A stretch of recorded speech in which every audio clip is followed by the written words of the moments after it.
तो कैसे बच्चा पार्टी, देखो बच्चों के मन में बहुत सारी कंफ्यूजन है regarding third round, regarding mid entry. ठीक है, कि थर्ड राउंड मेरा 13 तारीख हो रहा है, 15 तारीख हो रहा है, मिड एंट्री क्या है। देखो ऑलरेडी मैंने डेडिकेटेडली वीडियो बनाया था, समझाया था उसमें क्लियरली। अगर वो आपने अभी तक उसको सही से देखा नहीं है या थोड़ा सा देख के स्किप कर दिया तो फिर वो आपकी दिक्कत है। मेरी एडवाइस रहेगी कि उसको जाके जरूर देखें। फिर भी मैं आपको यहाँ पे एक छोटी सी वीडियो में समझाने की कोशिश करता हूँ कि एक्चुअल में क्या है। देखो एक्चुअल में दिल्ली यूनिवर्सिटी नॉर्मल 3 राउंड लेके आने वाला था, normal first round, second round, third round. अब दिल्ली यूनिवर्सिटी ने क्या करा, फर्स्ट राउंड, सेकंड राउंड और थर्ड राउंड के बदले अपग्रेडेशन राउंड लेके आ गया। तो अपग्रेडेशन राउंड थर्ड राउंड की जगह पे आया। ठीक है, सिंपल सी बात है। अब मान लीजिए ये हो गया, जैसे थर्ड राउंड खत्म हो जाता था उसके बाद स्पॉट राउंड आता था, और स्पॉट राउंड में आपको मिड एंट्री करने का मौका दिया जाता था। पिछले साल ऐसा होता था। और स्पॉट राउंड की कंडीशन होती थी, एक ऐसा बच्चा जिसको अभी तक दिल्ली यूनिवर्सिटी के प्रोसेस में कोई भी सीट अलोकेट नहीं हुई है या वह एडमिशन प्रोसेस से बाहर ही है, ठीक है, सिर्फ वही बच्चा स्पॉट राउंड में पार्टिसिपेट करता है। सेम कंडीशन आपका थर्ड राउंड में अप्लाई कर रखी है। ठीक है, तो थर्ड राउंड ही आपका बेसिकली कंसीडर कर सकते हैं कि ये स्पॉट राउंड 1 है। आगे जाके आपका स्पॉट राउंड आएगा कि नहीं आएगा वो डिपेंड करता है। ठीक है, मोस्ट ऑफ द चांस है कि आने का ये, तो उसका नाम भले स्पॉट रख दिया जाएगा, लेकिन हाँ थर्ड की भी वही कंडीशन है जो पिछले साल स्पॉट की कंडीशन होती थी। अब आपकी मिड एंट्री 8 तारीख से ओपन हो रही है और 8 ही तारीख से आपका थर्ड राउंड भी ओपन हो रहा है। ये क्लियरिटी लेके आ जाओ, थर्ड राउंड ईसी और स्पोर्ट्स वाले बच्चों के लिए नहीं है। लिखा उस कॉलम में जरूर है क्योंकि रिजल्ट 13 तारीख को आ रहा है, लेकिन ऐसा नहीं है। थर्ड राउंड आपका 8 तारीख मिड एंट्री से स्टार्ट होता है। उस थर्ड राउंड में कौन कौन बच्चा एलिजिबल है ध्यान से सुन लो, बार बार फिर आपको कंफ्यूजन होगी। एक ऐसा बच्चा जिसको अभी तक फर्स्ट और सेकंड में सीट नहीं मिली है, अपग्रेडेशन में तो पार्टिसिपेट ही नहीं कर सकता, तो वो ऑटोमेटिकली एलिजिबल हो जाएगा।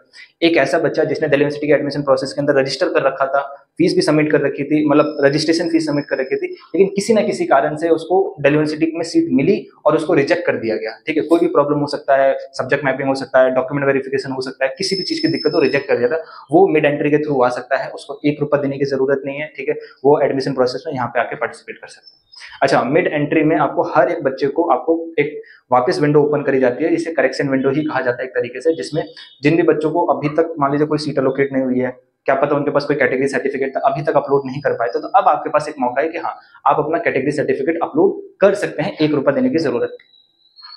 जैसे ही थर्ड राउंड आपका 8 तारीख को स्टार्ट हो रहा है, वहीं के साथ मिड एंट्री भी ओपन हो रही है। अब ये मिड एंट्री क्या है? मिड एंट्री उन बच्चों के लिए है जो बच्चा दिल्ली यूनिवर्सिटी में एडमिशन लेने के इच्छुक है। ठीक है, वो लेना चाहता था लेकिन किसी ना किसी रीजन से वो दिल्ली यूनिवर्सिटी का फेज 1 या फेज 2 भर ही नहीं, ना ही उसने फीस सबमिट करी, तो मतलब वो प्रोसेस से बाहर। तो वो बच्चा क्या कर सकता है, वो बच्चा बेसिकली मिड एंट्री के थ्रू एंट्री ले सकता है थर्ड राउंड में, इसी को। ठीक है, मिड एंट्री उन बच्चों के लिए ताकि वो थर्ड राउंड में एंट्री ले सके जहां पे बाकी बच्चे ऑलरेडी पार्टिसिपेट कर रहे हैं। उस उन बच्चों को थर्ड राउंड में एंट्री लेने के लिए 1,000 रुपए mid entry as a fee submit करना पड़ेगा। 2 दिन का टाइम दिया गया है, 8 और 9 तारीख। ठीक है, आई थिंक 8-9 तारीख को दिया गया है, सॉरी 8 को वैकेंसी लिस्ट आएगी, 8 से लेकर 10 तारीख तक आपको टाइम दिया गया है कि आप अगर मिड एंट्री के थ्रू एंट्री लेना चाहते हैं तो इन 2 या 3 दिन में आप डिसाइड कर लीजिए और फिर हिस्सा ले लीजिए। उसके बाद आपकी वैकेंट सीट की लिस्ट 8 तारीख को जारी हो जाएगी। हर एक बच्चे को अपनी प्रेफरेंस लिस्ट को ठीक करने का, कुछ ऐड करने का, कुछ रिमूव करने का हर एक बच्चे को मौका दिया जाएगा, चाहे उसने मिड एंट्री के थ्रू एंट्री ले रहा है या अभी तक उसको कोई सीट नहीं मिली है उसके थ्रू है।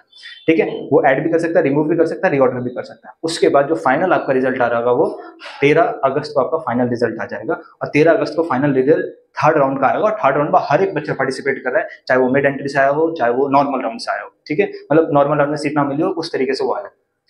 13 तारीख को सिर्फ क्या नाम है आपका थर्ड राउंड का रिजल्ट नहीं आ रहा है, 13 तारीख को आपका स्पोर्ट्स का भी रिजल्ट, स्पोर्ट्स का नहीं सॉरी फिजिकल एजुकेशन का रिजल्ट आ रहा है, म्यूजिक का रिजल्ट आ रहा है, इन सब का भी रिजल्ट आपको 13 तारीख को ही आ रहा है। अब आपका 15 तारीख से basically ECA extra curricular activity sports वाले बच्चों को और सीडब्ल्यू कोटा वालों की मेरिट लिस्ट आएगी। आई थिंक आपके डाउट क्लियर हो गए। अब दोबारा ये कंफ्यूजन नहीं आया कि आप भैया मैं थर्ड राउंड में एलिजिबल हूँ, क्या भैया मैं मिड एंट्री में एलिजिबल, सारे केसेस बता दे। फिर भी कोई डाउट होता है तो कमेंट बॉक्स ओपन है, कमेंट करिएगा, मैं उसका रिप्लाई कर दूंगा। अगर आपको रिगार्डिंग कॉलेज के ड्यूरेशन और कॉलेज के बाद भी, ठीक है, क्योंकि कॉलेज के बाद ये चैनल बहुत काम आएगा, तो चैनल को सब्सक्राइब रखो, बेल आइकन को हिट रखो, वीडियो अच्छी लगे तो लाइक कर दो, और डिस्क्रिप्शन में एक इंस्टाग्राम का लिंक है, उसे फॉलो जरूर कर सकते हो। उसमें कॉलेज के रिगार्डिंग अपडेट बहुत सारे आने वाले